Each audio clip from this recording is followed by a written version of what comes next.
누가복음 4장 14절부터 9장 50절까지는 예수님의 갈릴리 사역에 관한 기록입니다.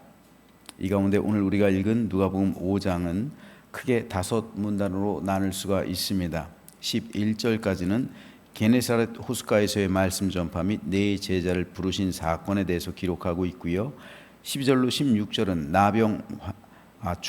나병 환자의 안수 치유 사건에 대해서, 17절에서 26절은 중풍병자의 치유 사건을, 27절로 32절은 세리 레위를 부르신 기록이고요. 33절로 39절은 금식 논쟁 및 새 옷과 새 포도주 비유에 대한 기록입니다.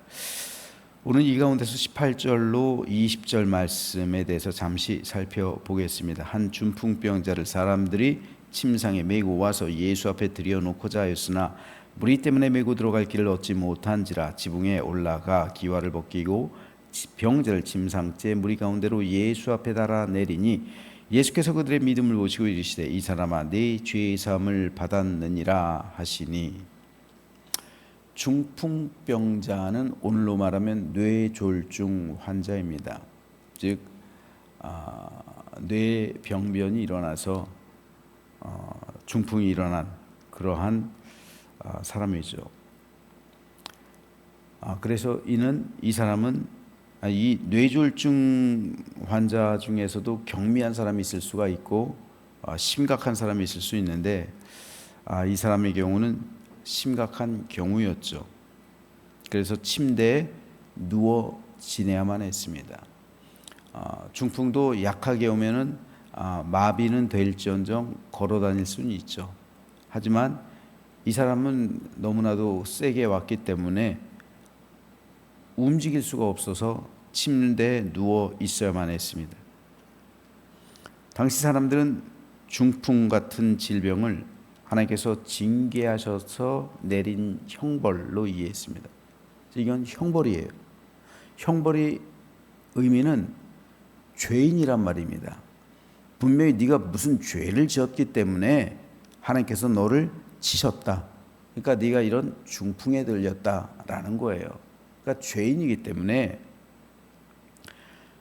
이 사람은 이런 중풍에 걸린 것으로 사람들은 이해했어요. 그래서 예수님도 네 죄 사함을 받았다라고 말씀하신 거예요. 자, 그런데 여기서 우리가 한 가지 생각해 볼 것이 있습니다. 예수님께서 그의 죄를 사하셨죠. 그래서 중풍이라는 병을 고쳐 주셨습니다. 그런데 이렇게 주님께서 할 수 있으셨던 것은 이 중풍병자를 데리고 온 사람들의 믿음을 보시고서입니다. 중풍병자의 믿음을 보시고 고쳐주신 게 아니라 사람들의 믿음, 그 중풍병자를 데리고 온 사람들의 믿음을 보시고 그들의 믿음 때문에 중풍병자를 고쳐주셨다는 거예요. 중풍병자는 움직일 수가 없죠. 그래서 침상째 사람들이 데리고 왔어요. 하지만 사람들이 너무나도 많았기 때문에 집으로 들어갈 수가 없어요. 그래서 지붕을 올라가서 지붕을 뜯어냈어요. 그 침상째 내렸다고요. 이건 보통 일이 아닙니다. 그들은 집주인에게 지붕을 뚫은 걸 변상해내야 되는 거예요. 그렇잖아요. 남의 멀쩡한 집 지붕을 뜯어내고 침상째 내렸으면 완전히 집을 망친 거잖아요. 얼마나 다른 사람들이 비난을 했을까요? 이게 뭐 하는 짓이냐고. 다른 사람들에게 손해를 끼치는 행동입니다. 만일 예수님께서 이 사람을 고치지 못하면 어떻게 됩니까? 모든 수모와 손해와 비난을 당할 수밖에 없었던 겁니다. 그럼에도 불구하고 왜 사람들은 이런 무리수를 뒀을까요? 왜 이 중풍병자를 데리고 와서 지붕을 뚫어내고 모든 손해를 감수하는 그러한 행위를 마다하지 않았을까요? 물론 거기에는 예수님께서 이 사람을 낫게 해주실 거라는 믿음이 있었죠. 그래서 예수님께서 그들의 믿음을 보시고 그들의 행동을 보시고 그들의 절박함을 보시고 이 사람을 고쳐주신 거예요. 그런데 오늘 제가 주목하고 싶은 것은요, 이들의 절박함이에요. 그리고 중풍병자와의 관계예요. 당시에 중풍병자를 소중히 여기는 사람들은 없었어요. 왜냐하면 이는 죄인이기 때문에 죄인과 가까이 하지 않았단 말입니다. 사람들은요.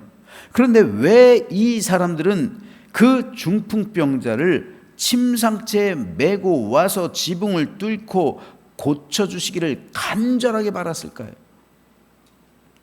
그 이유는 하나입니다. 이 중풍병자가 그 사람들에게 소중한 존재였기 때문에 그런 거예요.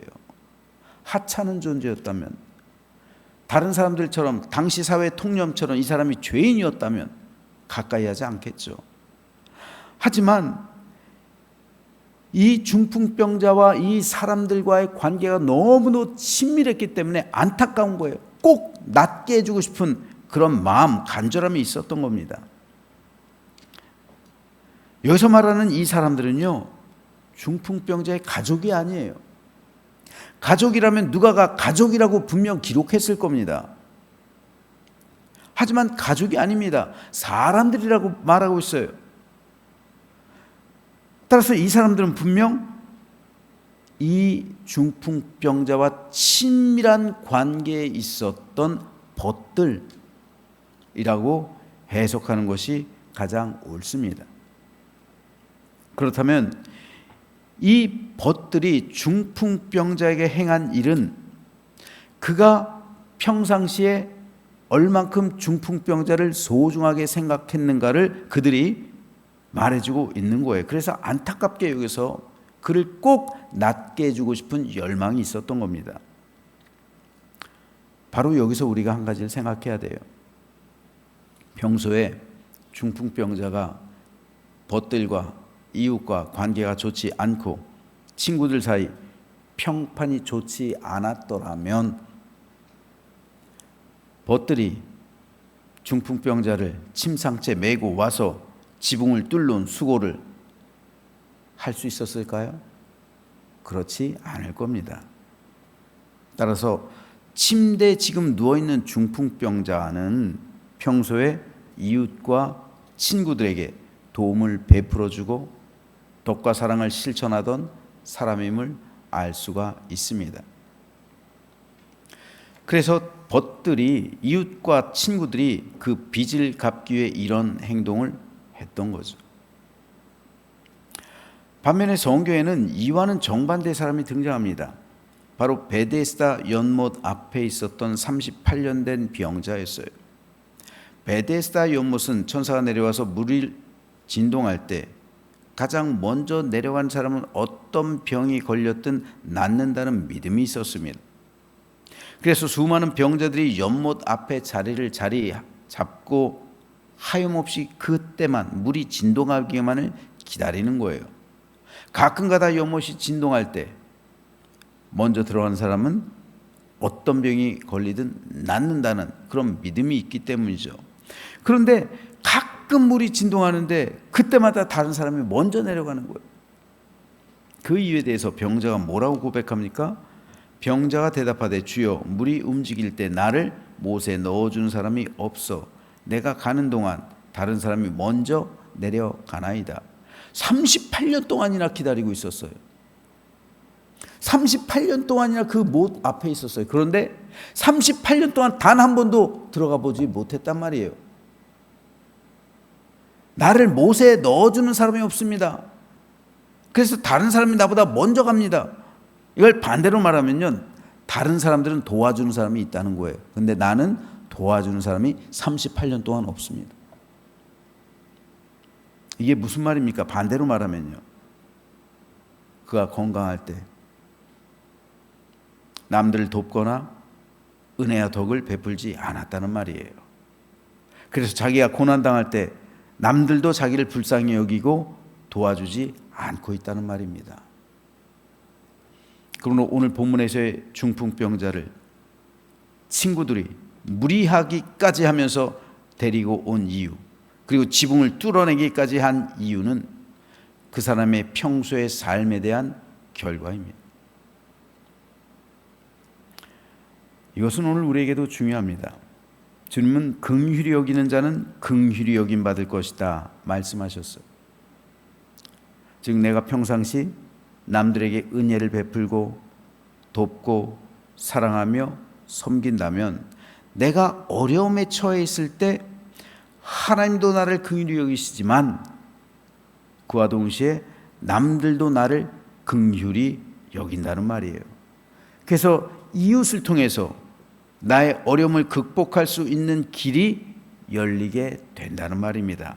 내가 누군가를 도와주었더니 누군가도 나를 도와준다는 겁니다. 내가 은혜를 베풀었더니 내가 어려울 때 남들이 그 은혜 잊지 않고 나를 도와준다는 거예요. 그러므로 지금 내가 베풀고 돕는 은혜의 손길은 사실상 나를 돕고 있는 거예요. 서양 속담에 하늘은 스스로 돕는 자를 돕는다 라는 말이 있는데, 남들을 돕는 것이 결과적으로는 나 스스로를 돕는 것입니다. 내가 의도한 것은 전혀 아니지만 이것은 일종의 보험을 든 것과 마찬가지입니다. 성경은 이를 가리켜서 하나님께 빚을 지게 하는 것이다 라고 표현하고 있어요.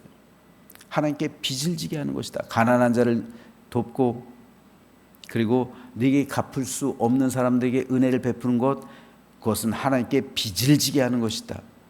왜요?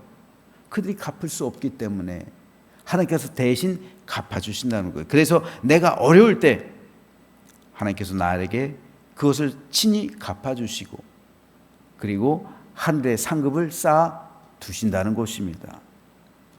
이것을 보여주고 있는 예가 바로 오늘 본문에서의 중풍병자입니다. 그래서 잠언의 기자는 구제를 좋아하는 자는 풍족하여질 것이요 남을 윤택하게 하는 자는 자기도 윤택하여지리라 말씀하고 있습니다. 그러면 저는 저와 여러분 모두가 이웃을 사랑하고 남들 돕고 구제하기를 좋아하고 섬기기를 즐겨하게 되기를 소망합니다. 그러면 우리 역시 어려움 당할 때 하나님의 긍휼을 받고 누군가의 도움을 받고 문제 해결을 얻게 될 줄로 믿으시기 바랍니다.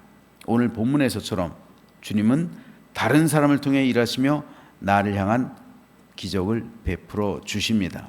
이 사실을 기억하시면서 오늘 하루 누군가에게 은혜를 베푸시면 내일 혹 여러분이 어렵게 될 때 하나님께서 누군가를 통해서 도움의 손길을 베풀어 주심을 믿으시면서 우리 역시 어려움 가운데 있는 우리 성도를 돕고 이웃에게 사랑 전하고 위로와 긍휼을 베풀므로 하나님의 긍휼을 입는 복된 삶을 살아가시기를 주님의 이름으로 축원합니다.